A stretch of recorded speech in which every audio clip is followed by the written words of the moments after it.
less than 2 weeks ago, we met in the outside on your journey to Switzerland. So, how did it go? It was an incredible experience. I think when I was talking to you in the car park, I truly had no idea of what we were about to experience. Even on that first day, in the first couple of hours, the ride into London, we had a photo opportunity at Tower Bridge with the directors of the Gravity Light Foundation that we're riding in support of. And even that run into London was quite hair-raising because it was through the rush hour traffic, and that wasn't without a few dilemmas on the way in there. But the first day was very hard. It was the longest single day down to Dover, and you have this kind of idea in your mind that from Harlow to Dover is all downhill. I can tell you it's not. It's quite undulating landscape through the Kent Downs. But a great day. We all arrived in Dover in high spirits, and thank goodness there was a sauna in the hotel that night, and we all needed it. Can you give us some of the stats, the hard stats regarding the whole journey? Yeah, well, over the 9-day period, we cycled 1,253 kilometres. We actually climbed 10,523 kilometres. Hours in the saddle was just over 55 hours, and from the 8 riders, the average calorie burn was just over 48,000 calories per rider over that 9-day period, which is quite some calorie burn. So with a calorie burn like that, that probably leads us on as how important having an infrastructure was. How valuable were you supporting? Absolutely invaluable. We probably wouldn't have made it to day 3 without the support team we had. And it's not just the nutrition and the planned stops. It's things like, some of us needed legs and muscles looking after even part way through the day. So lunchtime was lunch and a quick massage if you needed it. People getting legs taped and muscle rub on and back on their bikes. Things like saddle sore, dealing with that on a daily basis. The whole nutritional side, making sure you've got electrolyte through the day so you're not getting so dehydrated.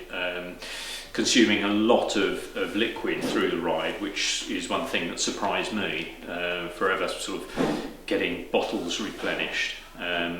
So fueling that kind of calorie burn takes quite a lot, and actually getting the right balance of food in the evening as well, and just the amount you consume. I'm not a small eater, but I was going back for more every single night. What would you say was the hardest moment, and was there ever a moment you thought, I've got enough more than I can chew here? Pretty much from day 2 to day 5, I was really struggling, first physically, because actually none of us had done more than sort of one day's big ride, and when you're doing it day after day after day, it does wear you down, and then you actually go up a gear. All of us found a better fitness level on about day 4, and so physically you then kind of know that pretty much you're going to be able to get there. But as each day the rides got harder and harder as the incline increased, and some of them were very long days. We had headwind on 2 or 3 days, which was very wearing. And so it's not so much physical, it's mind games. The mind games start. You start to, you sort of long silent periods of just cycling, and you're your brain's trying to convince you that you can't do this and you should really stop. So it's fighting that really. Highlight? What was the absolute highlight for you? I think the highlight was definitely the two real big highlights for me. Firstly, making it to the top of the St Gothard pass, which was a brutal climb on day 9, where we set off from the hotel, and within the first 7.5-8 kilometres had climbed 700 metres at 10 to 12% inclines all the way on a cobbled switchback, which is really brutal.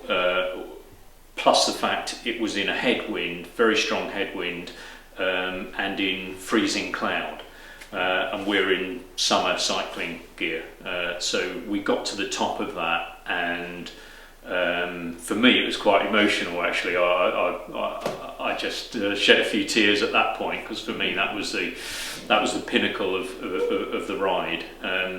But we warmed up there, had a coffee, and started the descent. And then the other amazing highlight was actually arriving in the town of Lumino, our final destination, and that again was quite an experience, and the euphoria that we actually all rode into town together and were met by the mayor of Lumino, very gracious character, and that they were very welcoming, and we were so relieved to be there as well. Yeah.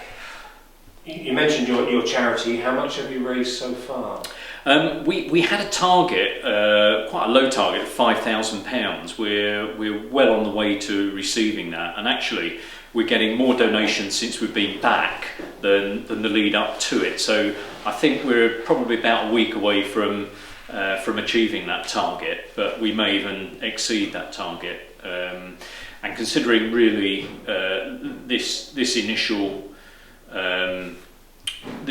event, we hope to sort of continue to do this probably on an annual basis, but we had relatively little time to organise this, so I think we would have done very well in raising the money that we've raised, but we'll hit over £5,000, which is great.